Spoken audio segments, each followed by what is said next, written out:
John Doe had one child and married Jane Doe, who also had one child. Together, they had another child, so it's 3 children total. They each had their own separate child, and now together they have a child. John passed away, and a probate petition has been filed by the executor, John's friend. Shortly after Jane passes, who is process needed over? The answer is in 1403. Contents of process.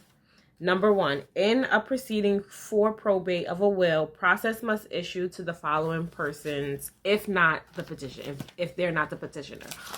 We know that the executor, the named executor, is the petitioner. They're distributees of the deceased, the person who passed away. So we know, back to the question, John's child prior to marriage is a distributee. His child also after marriage is a distributee. Okay, the spouse also was a distributee. You don't have to do the successor executor if the executor is there. Next, in that statute, which one else I wanted to point out? Beneficiaries. H, where any person whom process is required to be issued has died, process shall issue to. So for Jane, she was the spouse. She post-deceased, process would issue on her estate to either her fiduciary. If there's no fiduciary, then it will go to her distributees. I never stated that there was a fiduciary for her estate. So we can say that Jane's child prior to marriage would be getting process.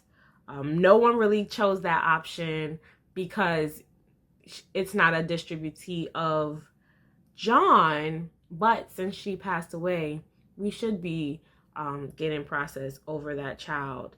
There's no fiduciary. That child and the other child is part of Jane's lineage. Okay, so what else?